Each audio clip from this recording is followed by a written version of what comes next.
Hello বন্ধুরা, কেমন আছো সবাই? আশা করছি সবাই অনেক ভালো আছো। বরাবরের মতো আমি তারিফ আছি তোমাদের সাথে। আজকে তোমাদের জন্য নিয়ে এসেছি তোমাদের বহুল আকাঙ্ক্ষিত একটি গল্প, হান্টিং অ্যাডেলাইন। তোমরা জানো এটা একটা ডার্ক রোমান্টিক উপন্যাস, সো তোমরা অবশ্যই নিজ দায়িত্বে এই উপন্যাসটি শুনবে। এখানে অনেক ডার্ক রোমান্টিক সিন থাকবে, সেজন্য যাদের বয়স 18 বছরের কম তারা অবশ্যই এই উপন্যাসটা শোনা থেকে বিরত থাকবে। তো চলো কথা না বাড়িয়ে আজকে এই উপন্যাসের প্রথম পর্ব পড়া শুরু করি। আমার ঘরের জানালাগুলো কাঁপতে থাকে যখন বজ্রের গর্জন আকাশের এক প্রান্ত থেকে অন্য প্রান্তে ছুটে যায়। দূর থেকে বিদ্যুতের ঝলকানি রাতের অন্ধকারকে আলোকিত করে। সেই ছোট্ট মুহূর্তে, সেই কয়েক সেকেন্ডের চোখ ধাঁধানো আলোয় জানালার বাইরে দাঁড়ানো সেই মানুষটিকে দেখা যায়। আমার দিকে তাকিয়ে থাকে, সব সময় তাকিয়েই থাকে।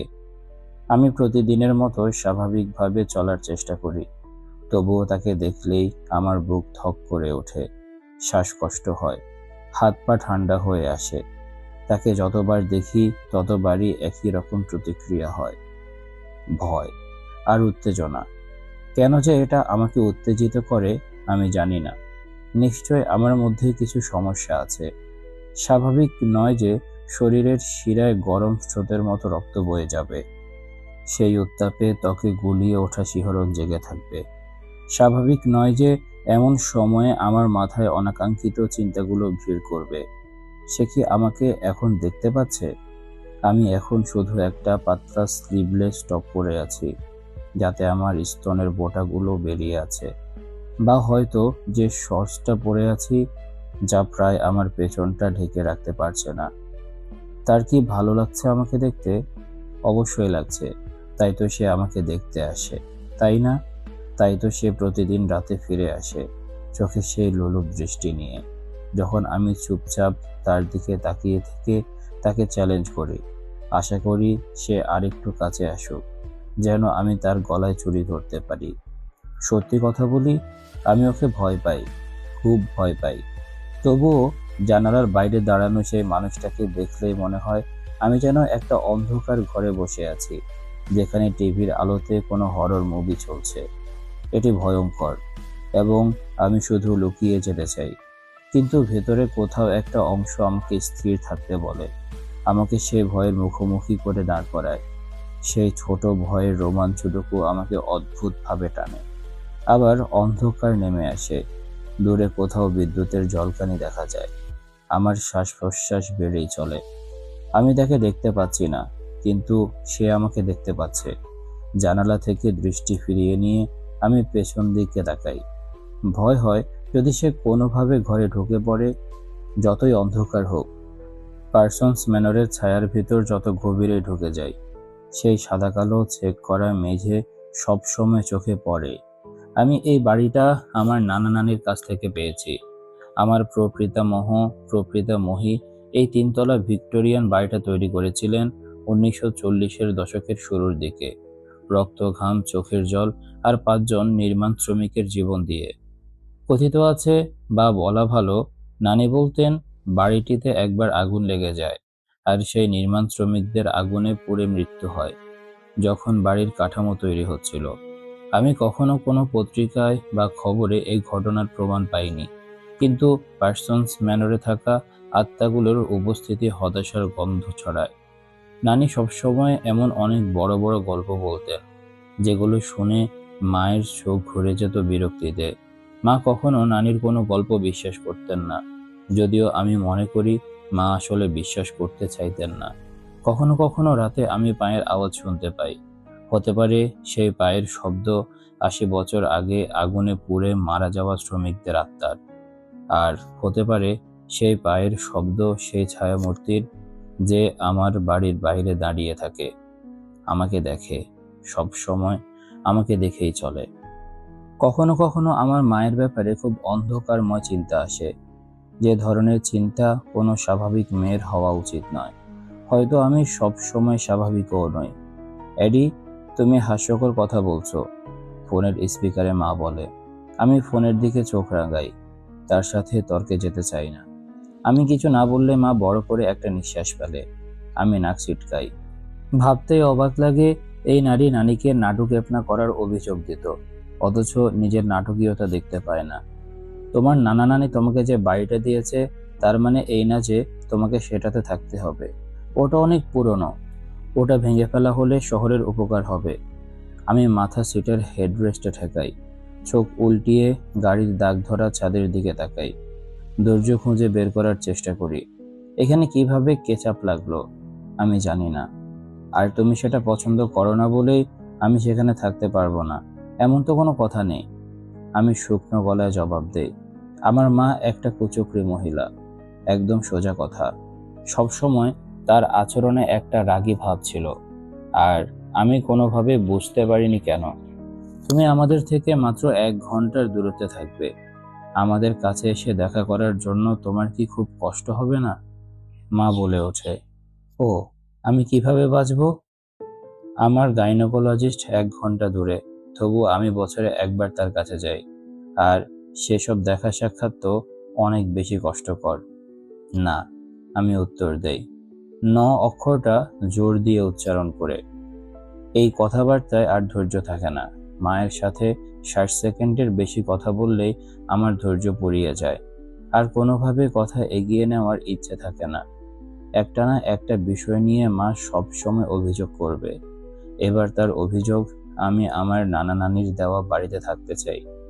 আমি পার্সন্স ম্যানরে বড় হয়েছি, ভূতদের সাথে দৌড়েছি করিডোরে, আর নানির সাথে কুকিজ বানিয়েছি রান্নাঘরে। এখানে আমার অনেক মধুর স্মৃতি আছে, যেগুলো আমি ফেলে দিতে পারবো না, শুধু এই কারণে যে মা নানির সাথে ভালো ব্যবহার করতো না। মা আর নানির মধ্যে যে টানাপোড়েন ছিল আমি কোনোদিন বুঝতাম না, কিন্তু বড় হওয়ার পর মায়ের খোঁচা দেওয়া কথা আর ঠান্ডা অপমানের অর্থ বুঝতে শিখেছি। তখন সবকিছু পরিষ্কার হয়েছে। নানি সব সময় ইতিবাচক থাকতো, জীবনকে গোলাপি রঙের চশমা দিয়ে দেখতো, হাসি মুখে গুনগুন করে গান করত। আর মা যেন সবসময় রাগী মুখে ঘুরে বেড়াতো, জীবনকে দেখতো এমন ভাবে যেন নানির গর্ভ থেকে বের হওয়ার সময় তার চশমা ভেঙে গিয়েছিল। আমি জানি না কেন তার স্বভাব কখনো নরম হতে শিখলো না। কেউ তো তাকে এভাবে কাটাময় করে বড় করেনি। আমার ছোটবেলায় মা আর বাবা পার্সন্স ম্যানর থেকে 1 মাইল দূরে থাকতো। মা আমাকে সহ্য করতে পারতো না, তাই আমার শৈশবের বেশিরভাগ সময় আমি এই বাড়িতে কাটিয়েছি। আমি কলেজে যাওয়ার পর মা শহর ছেড়ে 1 ঘন্টা দূরে চলে যায়। যখন কলেজ ছেড়ে দেই, মার কাছে গিয়ে উঠছিলাম যতদিন না আমি নিজের পায়ে দাঁড়াই আর লেখালেখির ক্যারিয়ার শুরু করি। আর যখন আমার লেখালেখিতে গতি আসে, তখন আমি দেশের বিভিন্ন জায়গায় ঘুরেছি, কোনো জায়গাতেই স্থায়ী হইনি। নানি প্রায় 1 বছর আগে মারা যায়, উইলে আমাকে এই বাড়ি দিয়ে যায়। কিন্তু শোকের কারণে এতদিন এখানে আসা হয়নি। এখন আমি এসেছি। মা ফোনে আবার একটা দীর্ঘশ্বাস ফেলে। আমি চাই তুমি জীবনে আরো কিছু করো, যেখানে বড় হয়েছো সেখানে পড়ে থেকে জীবন নষ্ট করো না মিষ্টি মেয়ে। জীবনে কিছু করো, ওই বাড়িতে পড়ে থেকে সময় নষ্ট করো না, যেমন তোমার নানি করেছিল। আমি চাই না তুমিও তার মতো অকেচো হয়ে যাও। আমার মুখ রাগে বিকৃত হয়ে যায়, বুকের মধ্যে ক্ষোভ ঝড়ের মতো ছুটে যায়। হ্যাঁ মা, কি? চুপ করো প্লিজ। আমি ফোনের স্ক্রিনে আঙ্গুল চেপে ধরে কল কেটে দেই।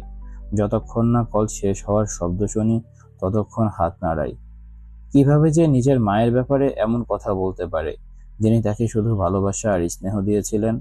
নানি কোনোদিন মায়ের সাথে এমন আচরণ করেনি যেমন সে আমার সাথে করে। আমি মায়ের কাছ থেকে শেখা নাটকীয়ভাবে একটা দীর্ঘশ্বাস ফেলি। গাড়ির জানালা দিয়ে বাইরে তাকাই। সে বাড়িটি এখনো উঁচু হয়ে দাঁড়িয়ে আছে, কালো চাঁদের শিখর মেঘলা আকাশের মধ্যে বর্ষার মতো ঢুকে আছে, যেন বলছে তোমাকে আমার ভয় পেতেই হবে। কাদের উপর দিয়ে পেছনে তাকাই, ঘন গাছপালা আর ঝোপঝাড়ের ছায়া মাটির উপর লম্বা হয়ে ছড়িয়ে পড়েছে, যেন তাদের ছায়া থেকে আঁকাবাঁকা হাত বেরিয়ে আসছে আমাকে ধরার জন্য। আমার গা শিওরে ওঠে। তবুও এই রহস্যময় অজানা ভয় আমার মধ্যে এক ধরনের আনন্দ এনে দেয়। শৈশবের মতো এখনো এই বাড়ির সামনে দাঁড়িয়ে থাকা আমার কাছে একই রকম রোমাঞ্চকর। এই অন্ধকারের দিকে তাকিয়ে থাকা এখনো আমাকে শিহরিত করে তোলে। পার্সন্স ম্যানর একটি খাড়াই পাহাড়ের ধারে দাঁড়িয়ে আছে, যেখান থেকে উপসাগর দেখা যায়। লম্বা 1 মাইলের ড্রাইভওয়ে ঘন জঙ্গলের ভেতর দিয়ে চলে গেছে, যেন এই গাছের ভিড় পুরো বাড়িটিকে দুনিয়া থেকে আলাদা করে ফেলেছে। এখানে আসলে সত্যি মনে হয় তুমি একা, পুরোপুরি একা। কখনো কখনো মনে হয় আমি যেন অন্য কোনো গ্রহে চলে এসেছি, মানুষের সভ্যতা থেকে দূরে, একদম আলাদা। পুরো এলাকা জুড়ে এক ধরনের রহস্যময় দুঃখী ঘুমট আবহ। আর আমি এই জিনিসটাই ভালোবাসি। বাড়িটি ধীরে ধীরে জীর্ণ হয়ে আছে, তবে একটু ভালো যত্ন আর ভালোবাসা দিলে এটাকে নতুনের মতো করে তোলা যাবে। শত শত লতা পুরো দিক থেকে উঠে ছাদ পর্যন্ত চলে গেছে, ছাদের দুই পাশে থাকা গার্বেলের মূর্তির দিকে পৌঁছানোর চেষ্টা করছে। কালো রঙের দেয়াল ফিকে হয়ে ধূসর হয়ে গেছে, রঙের খোসা খুলে যাচ্ছে, আর জানালার চারপাশের কালো রং উঠতে উঠতে সস্তা নেল পলিশের মতো হয়ে গেছে। বড় সামনের বারান্দার এক পাশ বসে যেতে বসেছে। এটাকে ঠিক করার জন্য কাউকে নিয়োগ দিতে হবে আমাকে। ঘাস অনেকদিন কাটা হয়নি, প্রায় আমার সমান উঁচু হয়ে গেছে। 3 একর খোলা জায়গা জুড়ে আগাছার দখল। আমি বাজি ধরে বলতে পারি এখানে অনেক সাপ বসতি গড়ে তুলেছে এই সময়ের মধ্যে।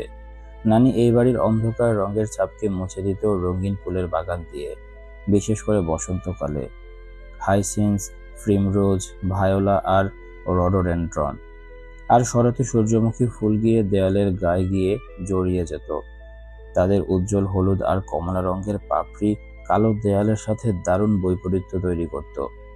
আমি আবারও এই বাড়ির সামনে বাগান করতে পারি যখন সময় হবে। এবার স্ট্রবেরি, লেটুস আর হার্বও লাগাবো। এইসব ভাবতে ভাবতে হঠাৎ চোখের উপরে কিছু নড়াচড়া ধরা পড়ল। একটা জানালার পর্দা নড়ছে। ওই বাড়ির সবচেয়ে উপরের তলার জানালা থেকে এটি। শেষবার যখন দেখেছিলাম ওখানে কোনো সেন্ট্রাল এয়ার নেই, কোনো বাতাস নেই যা পর্দা নাড়াতে পারে। কিন্তু আমি যেটা দেখেছি সেটা আমি অস্বীকারও করতে পারছি না। পেছনে কালো মেঘের ভেতর বৃষ্টি নামার প্রস্তুতি, আর এই বাড়ির গা ছমছমে ভাব মিলিয়ে পুরো পার্সন্স ম্যানরকে যেন কোনো হরর মুভির দৃশ্যে পরিণত করেছে। আমি ঠোঁট কামড়ে ধরি, কিন্তু মুখে হাসি আটকাতে পারি না। আমি এটা ভালোবাসি। আমি ঠিক জানি না কেন, কিন্তু আমি ভালোবাসি। মা যাই বলুক, আমার কিছু যায় আসে না। আমি এখানে থাকব। আমি একজন সফল লেখক, চাইলে যে কোনো জায়গায় থাকতে পারি। তাহলে এমন জায়গায় থাকলে ক্ষতি কি, যেখানে আমার শিকড় আছে? এতে আমি কোনো অপদার্থ হব না। বই ট্যুর আর কনফারেন্সের জন্য আমি যথেষ্টই ঘুরে বেড়াই। এই বাড়িতে থাকা সেটা বদলাবে না। আমি জানি আমি কি চাই, আর অন্য কেউ কি ভাবছে তা নিয়ে আমার কোনো মাথা ব্যথা নেই। বিশেষ করে সে আদরের মায়ের কথা। মেঘ ফিরে বৃষ্টি নামতে শুরু করে। আমি পার্স নিয়ে গাড়ি থেকে নেমে আসি। বৃষ্টির গন্ধে ফুসফুস ভরে নেই। কিছুক্ষণের মধ্যে হালকা ফোঁটা থেকে তুমুল বর্ষণে পরিণত হয়। আমি দৌড়ে বারান্দায় উঠি, শরীর থেকে পানি ঝেড়ে ফেলি ভিজে কুকুরের মতো। আমি ঝড় ভালোবাসি, কেবল ঝড়ের ভেতর থাকতে ভালো লাগে না। আমি চাই কম্বল মুড়ি দিয়ে চা আর বই হাতে বৃষ্টি উপভোগ করতে। আমি চাবি দিয়ে দরজার লক ঘোরাই, কিন্তু লক নড়তে চায় না। কিছুক্ষণ চেষ্টা করার পর অবশেষে লক খুলে যায়। এটাও ঠিক করতে হবে আমাকে, দরজা খুলতে ঠান্ডা বাতাস আমাকে অভ্যর্থনা করে। ভিজে শরীরের সাথে ঠান্ডা বাতাস মিশে গিয়ে কাঁপিয়ে তোলে আমাকে। বাড়ির ভেতরটা অন্ধকারে ঢাকা। জানালা দিয়ে হালকা আলো ঢুকছে, যা ধীরে ধীরে ম্লান হয়ে যাচ্ছে, কারণ সূর্য মেঘের আড়ালে লুকিয়ে পড়েছে। মনে হলো আমার গল্প শুরু করে দেওয়া উচিত, সেই অন্ধকার ঝড়ের রাতে দিয়ে। উপরে তাকিয়ে হাসি ফোটে আমার মুখে। কালো কাঠের তৈরি সুন্দর ছাদ, বড় ঝাড়বাতি ঝুলছে, সোনালি ধাতব কাঠামোতে ঝুলে থাকা ক্রিস্টালের টুকরো জ্বলছে। এটা নানির সবচেয়ে প্রিয় জিনিস ছিল। কালো সাদা চেকার্ড ফ্লোর সোজা গ্র্যান্ড সিঁড়ির দিকে নিয়ে যায়, যেটা এত বড় যে পিয়ানোর পাশ দিয়ে নিয়ে যাওয়া যাবে। বামে লিভিং রুম। আমার বুকের মধ্যে স্মৃতির ঢেউ বয়ে যায়। ধুলোতে ভরা সবকিছু, মথবলের গন্ধে ভারী বাতাস, তবু ঠিক যেমন ছিল তেমনই আছে। নানির মৃত্যুর আগের দিন যেমন দেখেছিলাম, বড় কালো পাথরের ফায়ারপ্লেস, চারপাশে লাল মখমলের সোফা, মাঝখানে কাঠের সুন্দর সেন্টার টেবিল, উপরে খালি ফুলদানি। আগে লিলি দিয়ে ভরানো থাকতো, এখন শুধু ধুলো আর পোকামাকড়ের দখল। দেয়ালে কালো পেজলি ওয়েলপেপার, সাথে ভারী সোনালী পর্দা। আমার সবচেয়ে প্রিয় জায়গা বাড়ির সামনের বড় জানালা, যেখান থেকে জঙ্গল দেখা যায়। তার সামনে রাখা লাল মখমলের দোলনা চেয়ার। নানি এখানেই বসে বৃষ্টি দেখত, বলে গিয়েছিল। তার মাও তাই করতেন। কিচেনে ঢোকার পথেও এই চেকার টাইল, কালো কাঠের ক্যাবিনেট আর মার্বেলের কাউন্টার টপ, মাঝে বড় আইল্যান্ড টেবিল, চারপাশে বার স্টুল। আমি আর নানা বসে নানিকে রান্না করতে দেখতাম। তার গুনগুন করা শোনা যেত। স্মৃতিকে ঝেড়ে ফেলে আমি তাড়াতাড়ি দোলনা চেয়ারের পাশের ল্যাম্প জ্বালাই।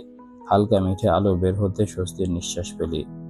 কয়েকদিন আগে ইউটিলিটি চালু করার জন্য ফোন করেছিলাম, কিন্তু পুরনো বাড়ির ক্ষেত্রে নিশ্চিত হওয়া দরকার।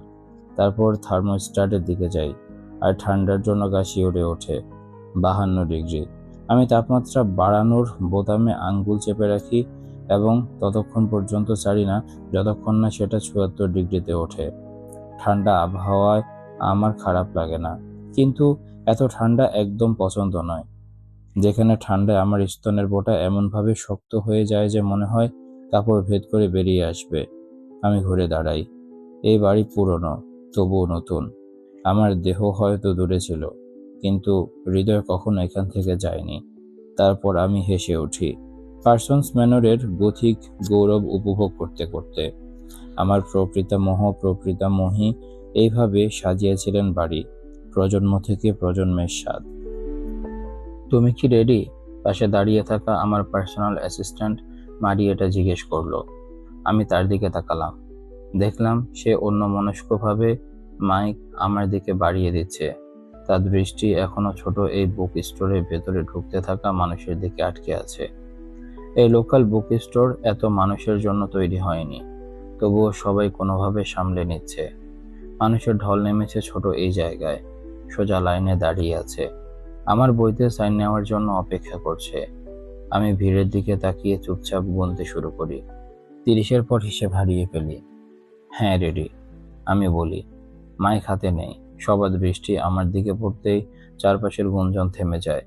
ডজন খানেক চোখ আমার দিকে তাকিয়ে থাকে, আমার গাল পর্যন্ত লাল করে তোলে। এই দৃষ্টি আমার গা গলিয়ে তোলে। তবুও আমি আমার রিডারদের ভালোবাসি, তাই নিজেকে সামলে নেই। শুরু করার আগে আমি শুধু এক মুহূর্তের জন্য আপনাদের সবাইকে ধন্যবাদ দিতে চাই এখানে আসার জন্য। আমি আপনাদের প্রত্যেকের জন্যই কৃতজ্ঞ, এবং আপনাদের সবার সাথে দেখা করার জন্য আমি খুবই এক্সাইটেড। সবাই রেডি তো? আমি উচ্ছ্বাস দেখিয়ে বলি। যদিও সত্যি বলতে গেলে আমি আসলে ভেতরে ভেতরে দারুণ অস্বস্তিতে ভুগি এই বুক সাইনিং প্রোগ্রামে। আমি স্বাভাবিকভাবে মানুষের সাথে মেশার ক্ষেত্রে কখনোই খুব ভালো নই। আমি সেই ধরনের মানুষ যাকে কোনো প্রশ্ন করলে মুখে বরফের মতো হাসি নিয়ে অপলক তাকিয়ে থাকে, আর ভিতরে ভিতরে মাথায় ধাক্কা খায় এই ভেবে যে আমি আসলে প্রশ্নটাই শুনিনি। কারণ তখন আমার হার্টবিট এত জোরে ধুকধুক করে যে কানের ভেতর বাজতে থাকে। আমি চেয়ারে বসে শার্পি কলম হাতে নেই। মারিয়েটা অন্য কাজে ব্যস্ত হয়ে পড়ে, আমাকে গুড লাক বলে চলে যায়। সে আমাকে অনেকবার রিডারদের সাথে বিব্রত হতে দেখেছে, আর তারও মাঝে মাঝে আমার সাথে সাথে লজ্জা পায়। একজন সোশ্যাল ক্যারিয়ার প্রতিনিধি হওয়ায় এটাও এক অসুবিধা। ফিরে এসো মারিয়েটা। একা লজ্জা পাওয়ার চেয়ে দুজন মিলে লজ্জা পাওয়া অনেক মজার। প্রথম রিডার আমার দিকে এগিয়ে আসে, হাতে আমার বই দ্য ওয়ান্ডারার। তার ফ্রেকলস ভর্তি মুখে হাসি ঝলমল করছে। ও মাই গড, আপনার সাথে দেখা হতে পেরে দারুণ লাগছে, সে চিৎকার করে বলে। প্রায় বইটা আমার মুখের সামনে ঠেলে দেয়। একদম আমার মতো আচরণ। আমি হাসি দিয়ে বইটা হাতে নেই। আমারও দারুণ লাগছে তোমার সাথে দেখা করে, আমি বলি। আর হ্যাঁ, টিম ফ্রেকলস। আমি আঙ্গুল তুলে আমাদের দুজনের মুখের ফ্রেকলস দেখিয়ে বলি। সে হালকা বিব্রত হেসে গালি স্পর্শ করে। তোমার নাম কি? আমি তাড়াতাড়ি বলি, অদ্ভুত কোনো ত্বকের আলাপ শুরু হওয়ার আগে। আফসোস, যদি তার নিজের ফ্রেকলস খারাপ লাগে। আহ এডি, কত বোকা তুমি। মেগান, সে বলে, তারপর নামের স্পেল আউট করে। আমি ধীরে ধীরে তার নাম লিখি, সাথে ছোট্ট একটি ধন্যবাদ বার্তা।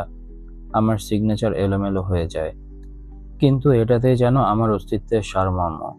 আমি বই ফেরত দেই, সত্যিকারের এক হাসি দিয়ে তাকে ধন্যবাদ জানাই। এরপরে রিডার আসতেই হঠাৎ করে মুখে চাপের অনুভূতি হয়। কেউ আমাকে তাকিয়ে আছে। তবে এটা বোকামি ভাবনা, কারণ এখানে সবাই তাকিয়ে আছে। আমি উপেক্ষা করার চেষ্টা করি, আরেকজন রিডারকে বড় করে হাসি দেয়।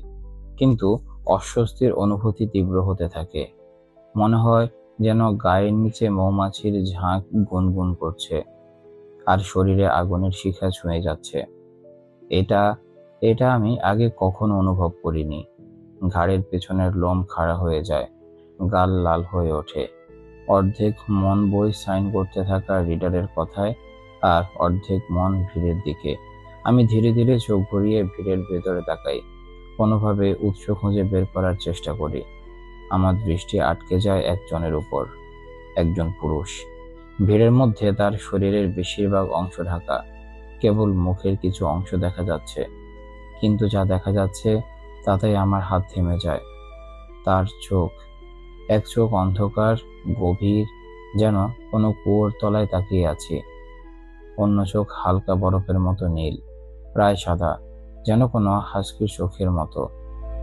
একটি কাটা দাগ সে হালকা চোখের উপর দিয়ে নিচ পর্যন্ত চলে গেছে, যেন দৃষ্টি টানার জন্য এটুকুই যথেষ্ট না। হঠাৎ গলা খাকারির শব্দে আমি চমকে উঠি। দৃষ্টি সরিয়ে আবার বইয়ের দিকে তাকাই। শার্পির মাথা একই জায়গায় থেমে গিয়ে কালির বড় একটি দাগ তৈরি হয়েছে। সরি, আমি ফিসফিস করে বলি। সিগনেচার শেষ করি। একটি বুক মার্ক নিয়ে তাতে সাইন করে বইয়ের ভিতরে রেখে দেয়, ভুলের জন্য ক্ষতিপূরণ হিসেবে। রিডার হেসে উঠে বই নিয়ে চলে যায়। ভুলের কথা ভুলে যায়। আমি আবার তাকাই সেই পুরুষকে খুঁজে বের করার জন্য, কিন্তু সে তখন আর সেখানে নেই। এডি, তোমার একবার হলেও সেক্স করা দরকার। উত্তরে আমি ব্লুবের মার্টিনি গ্লাসের স্ট্রতে ঠোঁট গুঁজে দেই এবং যতটা সম্ভব গভীরভাবে টান দেই। আমার বেস্ট ফ্রেন্ড ডায়া আমাকে এক চোখে তাকিয়ে থাকে, তার ভ্রু উঁচু হয়ে আছে, বিরক্ত আর অধৈর্যের দৃষ্টিতে। মনে হচ্ছে আমার আরো বড় মুখ দরকার, তাহলে হয়তো একসাথে আরো বেশি অ্যালকোহল ঢোকানো যেত। এই কথা আমি মুখে বলি না, কারণ বলতে পারি এটা বললে দায়া হেসে বলে দিত, মুখ বড় করো, তাতে বড় ঢিক ঢুকবে। আমি যখন স্ট্র দিয়ে টানতে থাকি, দায়া হঠাৎ হাত বাড়িয়ে স্ট্র টেনে বের করে নেয়। গ্লাসের নিচের অংশ থেকে আমি 15 সেকেন্ড আগে শেষ করে ফেলেছি। এখন পর্যন্ত শুধু খালি বাতাস টানছিলাম। গত 1 বছরে এটি আমার মুখের সবচেয়ে বড় অ্যাকশন। উফ, পার্সোনাল স্পেস বলে কিছু শুনেছো? আমি বিড়বিড় করি, গ্লাস নামিয়ে রাখি। দায়ের চোখ এড়িয়ে যায়। রেস্টুরেন্টের ভেতর ওয়েট্রেসকে খুঁজতে থাকি, যেন আরেকটা মার্টিনি অর্ডার করতে পারি। যত দ্রুত স্ট্র মুখে ঢোকাতে পারি, তত দ্রুত এই কথোপকথন থেকে পালাতে পারি। বকবক করে এড়িয়ে যাবি না, তোর এই দিকটাও ডাঁটের মতো বাজে। আমাদের চোখ মিলল, এক মুহূর্ত নীরবতা। তারপর আমরা দুজনে হেসে উঠলাম। সেক্সের দিকটাও দেখছি তেমনই বাজে। আমি হেসে বলি, হাসির দমক থামলে। দায়া বিরক্ত চোখে তাকায়। তোর অনেক সুযোগ এসেছে, তুই নিজেই নেস না। তুই একটা হট 26 বছরের মেয়ে, ব্রেকলেস আছে, দারুণ বুক, আর একটা মারাত্মক পাছা। ছেলেরা তো লাইনে দাঁড়িয়ে আছে। আমি কাঁধ ঝাঁকাই, আবার এড়িয়ে যাই। দায়া বলছে না। অন্তত অপশন থাকা নিয়ে নয়, কিন্তু আমি ওদের কারো প্রতি আগ্রহ পাই না। সবাই একরকম বিরক্তিকর। রাত 1টার সময় মেসেজ করে কি পড়েছো, আসবে আমার রুমে, একটা উইস্কি ইমোজি দেয়। আমার উত্তর, গত 1 সপ্তাহ ধরে একই পাজামা পরেছি, ক্রচে অদ্ভুত একটা দাগ পড়ে আছে। আর না, আমি তোমার রুমে আসতে চাই না। দায়া হাত বাড়িয়ে বলল, ফোন দে। আমার চোখ বড় হয়ে গেল। না, কখনোই না। অ্যাডলাইন, ফোনটা দে, এখনই। না হলে না হলে কি? আমি ব্যঙ্গ করে বলি, না হলে আমি টেবিলের উপর লাফ দিয়ে পড়ব, তোকে চরমভাবে বিব্রত করে ছাড়বো, আর শেষমেশ যা চাই সেটাই করব। ঠিক তখনই ওয়েট্রেসের চোখে চোখ পড়ে। আমি হাত নেড়ে ডাকি, যেন জরুরি কিছু। ও হয়তো ভাবছে খাবারে চুল পেয়েছি। আসলে আসল সমস্যা হলো আমার বেস্ট ফ্রেন্ডের আজ নষ্টামির মুড। আমি কিছুক্ষণ সময় নষ্ট করি। ওয়েট্রেসকে জিজ্ঞেস করি তার প্রিয় ড্রিঙ্ক কোনটা, আরেকবার মেনু খুলে দেখার ভান করি, কিন্তু সেটা করলে অন্য টেবিলের কাস্টমারদের সময় নষ্ট হবে। শেষমেশ স্ট্রবেরি মার্টিনি নিলাম। গ্রিন অ্যাপল বাদ দিয়ে। ওয়েট্রেস আবার দ্রুত চলে যায়। দীর্ঘ নিঃশ্বাস। অবশেষে ফোনটা দায়ের হাতে দেয়, জোরে আছড়ে দেয়, কারণ আমি সত্যি এখন ওকে ঘৃণা করছি। দায়া বিজয়ের হাসি হেসে টাইপ করতে শুরু করে। তার চোখে শয়তানের মতো ঝলক দেখা যাচ্ছে। তার আঙ্গুলগুলো এত দ্রুত চলে যে আঙ্গুলের সোনালি রিংগুলো প্রায় অস্পষ্ট হয়ে যায়। তার সেই সেজ গ্রিন চোখে এমন এক ধরনের দুষ্টু আলো ঝলকায় যা শয়তানের বাইবেলেই থাকতে পারে। খুঁজলে হয়তো তার ছবি সেখানে পাওয়াও যাবে। গাঢ় বাদামি ত্বক, পিন সোজা কালো চুল, নাকের উপরে সোনালি রিং। নিশ্চয়ই কোনো দুষ্টু সাকুবাস। কাকে টেক্সট দিচ্ছিস? আমি রাগে ফুঁ করতে থাকি। প্রায় পায়ে আঘাত করে রাগ দেখাতে যাচ্ছিলাম, নিজেকে সামলালাম। কারণ তৃতীয় মার্টিনি খাওয়ার পর সামাজিক ভয় আর তেমন কাজ করছে না। দায়া চোখ তুলে তাকায়, ফোন লক করে দিয়ে আমার দিকে বাড়িয়ে দেয়। আমি সঙ্গে সঙ্গে ফোন আনলক করে মেসেজ চেক করি। দেখি দায়া গ্রেইসনকে মেসেজ পাঠিয়েছে। না, টেক্সট নয়, সেক্স টেক্সট। আজ রাতে চলে আসো আর আমাকে চেটে দাও। তোমার বিশালটার জন্য আমার অনেকদিন ধরে তীব্র ইচ্ছে হচ্ছে। আমি গলা শুকনো করে পড়ে শোনাই। আরও লিখেছে, আমি কতটা কামনার্ত, কিভাবে প্রতি রাতে তাকে কল্পনা করে নিজের গায়ে হাত দেই। আমি দাঁতে দাঁত চেপে ওর দিকে তাকাই। যতটা গরিষ্ঠ এবং রাগী মুখ করা যায় ততটাই করি। আমার সেই মুখ দেখে মনে হবে ডাস্টবিনও লজ্জায় মাথা নিচু করবে। আমি কখনো এমন বলতাম না। আমি বিরক্ত গলায় বলি, এটা আমি না রে, থুই একটা ডাইনি। দায়া খিলখিল করে হেসে ওঠে। সামনের দাঁতের ছোট ফাঁকাটা স্পষ্ট দেখা যায়। আমি সত্যি ওকে ঘৃণা করি। ঠিক তখনই ফোনে পিং করে। দায়া প্রায় লাফিয়ে ওঠে আর আমি ভেবে ফেলি 1000 ways to die. Number Google করে ওদের নতুন গল্প হিসেবে দায়ার নাম পাঠাই কিনা। পর দায়া আদেশ করে। লোভী হাতে ফোনটা নিতে চায়। আমি ফোনটা ওর হাত থেকে দূরে সরিয়ে নিয়ে মেসেজ ওপেন করি। গ্রেসন বলল, শেষমেশ বুদ্ধি ফিরল তোমার বেবি। রাত 8টায় আসছি। তুই জানিস তোকে কতটা ঘৃণা করি? আমি দাঁতে দাঁত চেপে বলি, আবার কড়া দৃষ্টি ছুড়ে দেয় ওর দিকে। দায়া হাসে আর তার গ্লাসে চুমুক দেয়। আমি তোকে ভালোবাসি বেবি গার্ল। শালা আইডি, তোকে ভীষণ মিস করছিলাম। গ্রেসন গলার কাছে পিসপিস করে। দেওয়ালে ঠেসে ধরে আমাকে ঠেলা দিতে দিতে কাতরাচ্ছে। কাল সকালে পিঠে হাড়ে একটুখানি কালশিটে পড়বে, গ্যারান্টি। সে আবার গলায় জিভ বোলায়। যখন ওটা উরুর ফাঁকে ঘষে আমি বিরক্তিতে চোখ উল্টাই। নিজেকে ছাড় দিয়ে রাগ খুব দূর করতে চেয়েছিলাম বলে ওর সাথে দেখা বাতিল করিনি। এখন মনে হচ্ছে ভীষণ ভুল করেছি। এখন এই মুহূর্তে আমি দাঁড়িয়ে আছি আমার ভয়ঙ্কর করিডোরের দেয়ালে আটকে। লাল রঙের দেয়ালে পুরনো স্টাইলের লাইট ঝুলছে। চারপাশে প্রজন্মের পর প্রজন্মের পারিবারিক ছবি। মনে হচ্ছে এরা সবাই আমাকে দেখে প্যাকাশি মুখে নাক ছিটকাচ্ছে। ঘৃণা আর হতাশা নিয়ে দেখছে তাদের বংশধর এখনই এখানে দাঁড়িয়ে ঠাপ খেতে চলেছে। কয়েকটা লাইট জ্বলছে, সেটাও মাকড়সার জালে ভরা। বাকি করিডোর পুরো অন্ধকার। মনে হচ্ছে দ্য গর্জের ভূতটা এখন বের হলে আমি দৌড়ে পালানোর অজুহাত পাবো। বিশ্বাস কর, ওর সামনে দৌড়ালে ওকে টেনে ফেলে রেখে পালাতাম। একটুও দোষ হবে না। সে আমার কানে নোংরা কথা বলছে আর আমি উপরের লাইটের দিকে তাকিয়ে ভাবছি, ও একবার বলেছিল মাকড়সা ভয় পায়। ভাবছি চুপে একটা মাকড়সা তুলে ওর জামার ভেতর ছেড়ে দেই না কেন। তাহলে ও চিৎকার করে দৌড়ে পালাবে আর কোনোদিন আমার সাথে কথা বলবে না। Perfect plan. আমি যখন সত্যিই সেটা করতে যাচ্ছি, ও হঠাৎ সরে আসে, হাঁপাচ্ছে। মনে হচ্ছে আমার গলার সাথে প্রেম করতে করতে গলা যেন ওকে চুমু দিচ্ছে কিনা সেটা চেক করছিল। ওর তামাটে চুল এলোমেলো, আমার হাতেই এলোমেলো করেছি। ফর্সা গালে লালচে ছোপ পড়েছে। লাল চুলের অভিশাপ বেচারা। দেখতে দোষ নেই ছেলেটার। দারুণ হট, সুন্দর শরীর, দারুণ হাসি। কিন্তু দুর্ভাগ্য, ও ভালো চোদন দিতে পারে না। আর একদম বিরক্তিকর গাধা। চল বেডরুমে যাই। আর দেরি করতে চাই না, এখনই তোকে চাই। ভেতরে ভেতরে আমি ক্রিঞ্জ করি, বাইরেও ক্রিঞ্জ করি। মুহূর্ত ঢাকার জন্য তাড়াতাড়ি জামা খুলে ফেলি। ছেলেটার মনোযোগ কুকুরের মতো, যেমন ভেবেছিলাম। জামা খোলা মাত্র স্তনের দিকে গেঁথে যায় চোখ। দায়া ঠিকই বলেছিল। আমার স্তন দারুণ। গ্রেইসন ব্রা ছিঁড়ে ফেলতে আসে। ছিঁড়ে ফেললে থাপ্পড় দিতাম নিশ্চিত। ঠিক তখনই হঠাৎ নিচ থেকে বিকট আওয়াজ ওঠে। অতর্কিতে এমন জোরে আওয়াজ হয় যে আমি কেঁপে উঠি। বুকের ভেতর ধুকপুক। আমাদের চোখে চোখ পড়তে স্তব্ধতা নামে। কেউ দরজায় ধাক্কা দিচ্ছে।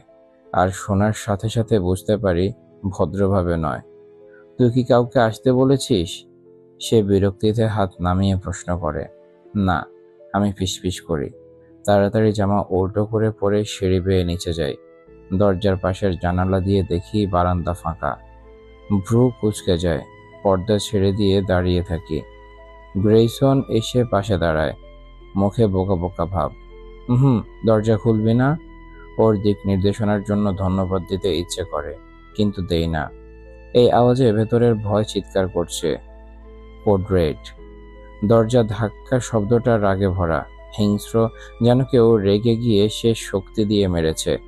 একজন আসল পুরুষ হলে এমন শব্দ শুনে নিজে দরজা খুলতো, বিশেষ করে যখন চারপাশে মাইল জোড়া জঙ্গল আর নদীতে পড়ার ঢাল। কিন্তু না, গ্রেসন দাঁড়িয়ে থাকে আর ভাবে আমি বোকা। আমি বিরক্তিতে শ্বাস ফেলি, দরজা খুলে ফেলি। আবারও কেউ নেই। আমি বেরিয়ে যাই। পচা কাঠ কেঁপে ওঠে। ঠান্ডা বাতাসে চুল উড়ে মুখে লাগে। কাঁপুনি ওঠে। চুল কানে গুজে বারান্দার এক পাশে গিয়ে নিচে তাকাই। কেউ নেই। অন্য পাশেও কেউ নেই। জঙ্গলে কেউ লুকিয়ে থাকলেও দেখতে পাবো না। যতই হরর মুভি ভালোবাসি, নিজে গিয়ে হরর মুভির নায়িকা হতে চাই না। গ্রেইসনও বারান্দায় আসে। গাছপালা দেখে। কেউ আমাকে দেখছে। আমি নিশ্চিত। একটা ঠান্ডা স্রোত পিঠ বেয়ে নামে। শরীরে অ্যাড্রেনালিন ছুটে যায়। হরর মুভি দেখার সময় যেমন হয়, প্রথমে হৃৎপিণ্ডের ধড়াস ধড়াস, তারপর পেটের ভেতর ভারী লাগা, শেষে তলপেটে নামা। অস্বস্তি লাগে। হাঁপাতে হাঁপাতে ঘরে ঢুকে সিঁড়ি বেয়ে উপরে উঠি। গ্রেইসনও আসে। ও যে হেঁটে আস্তে আস্তে জামা খুলছে, রুমে ঢুকে পুরো ন্যাংটো না হওয়া পর্যন্ত খেয়াল করি না। সিরিয়াসলি? দাঁতে দাঁত চেপে বলি, অসভ্য একটা। একটু আগে কে যেন দরজায় হুমড়ি খেয়ে ধাক্কা দিল, আর এই ছেলে তখনই আবার শুরুর জন্য রেডি। কি হলো? ও বিরক্ত হয়ে হাত মেলে দেয়। তুই কিছু শুনিসনি? দরজায় কে যেন ভয়ঙ্করভাবে ধাক্কা দিচ্ছিল। আমি এখন সেক্সের মুডে নেই। ভদ্রতা কোথায় গেল? একজন সাধারণ ছেলে জিজ্ঞাসা করত আমি ঠিক আছে কিনা, অন্তত পরিস্থিতি বুঝতো। তুই সিরিয়াস? ওর বাদামি চোখ রাগে লাল। ওর চোখ যেমন বাজে, ব্যক্তিত্ব আর পারফরমেন্সও তেমন বাজে। ছেলেটার শোধনের স্টাইল এমন, মাছের বাজারে ন্যাংটো হয়ে শুয়ে থাকলে মাছের সাথে পাল্লা দেবে। হ্যাঁ, আমি সিরিয়াস। বিরক্ত হয়ে বলি, শালা এডি। ও গর্জায়। রাগে একটা মোচা তুলে পড়ে। দেখতে একটা গাধার মতো লাগে। শরীর পুরো ন্যাংটো, শুধু এক পায়ে মোজা। ও রাগে কাপড় গুটিয়ে নিতে নিতে হাঁটে। করিডোরের মাঝপথে এসে থামে। ঘুরে দাঁড়ায়। তুই একটা কুত্তি এডি। সবসময় ব্লু বলস দিয়ে রাখিস। আমি তোর আর এই ভূতের বাড়ির পেছনে আর সময় নষ্ট করব না। আঙ্গুল উঁচিয়ে গর্জায়, তুইও একটা গাধা। বের হয়ে যা। প্রথমে ওর চোখ বিস্ময়ে বড় হয়, তারপর রাগে লাল হয়ে যায়। ও ঘুরে দেয়ালে ঘুষি মারে। ধাই। অর্ধেক হাত দেয়ালের ভেতর ঢুকে যায়। আমি হা করে তাকিয়ে থাকি। যেহেতু তোরটা পাচ্ছি না, তাই নিজের জন্য গর্ত করে নিলাম মাকি। এক মোজা পরে কাপড় হাতে নিয়ে বেরিয়ে যায়। তুই শোধনখোর গাদা। রাগে চিৎকার করি। দেয়ালে পাটলের দিকে তাকিয়ে থাকি। 1 মিনিট পর নিচ থেকে দরজায় ধাম শব্দ আসে। আমি মনে মনে চাই সে অদৃশ্য লোকটা যেন এখনো বাইরে থাকে, যেন এই গাধাটাকে এক মোজা পরে মেরে ফেলে। Diary, April 4, 1944। একটা অদ্ভুত লোক যেন আমার জানালার বাইরে যুদ্ধ শুরু করেছে। আমি জানি না সে কে, বা সে আমার কাছে কি চায়, কিন্তু আমার বিশ্বাস সে আমাকে চেনে। সে জানালা দিয়ে তাকিয়ে থাকে যখন জনা বাড়ি থাকে না। সে সব সময় এক ধরনের ক্যাপ পরে থাকে, মাথা নিচু করে যেন মুখটা লুকিয়ে রাখে। আমি একবার সাহস করে কাছে যেতে চেয়েছিলাম, কিন্তু কাছে যেতেই সে দৌড়ে পালিয়ে যায়। আমি এখনো জনকে কিছু বলিনি। কেন জানি না, মুখ ফুটে বলার সাহসী হয় না। যদি বলি, জন কিছুতেই চুপ করে বসে থাকবে না। তার শটগান নিয়ে বেরিয়ে পড়বে আর তাকে খুঁজে বের করার চেষ্টা করবে। আমি স্বীকার করছি, আমি বেশি ভয় পাচ্ছি যদি আমার স্বামী তাকে ধরতে পারে। তাহলে কি হতে পারে সেই ভয়ে? আমি খুব ভয় পেয়েছি এই অদ্ভুত লোকটার জন্য। কিন্তু ঈশ্বর জানে, আমি অদ্ভুতভাবে মুগ্ধ হয়েছি। এই ছিল গল্পটির প্রথম চ্যাপ্টার। কেমন লেগেছে তোমাদের কমেন্ট করে জানাও। দেখা হচ্ছে পরের চ্যাপ্টারে। ততক্ষণ পর্যন্ত সবাই ভালো থাকো, সুস্থ থাকো। আজকের মতো আমি তারিফ এখানে বিদায় নিচ্ছি। আল্লাহ হাফেজ।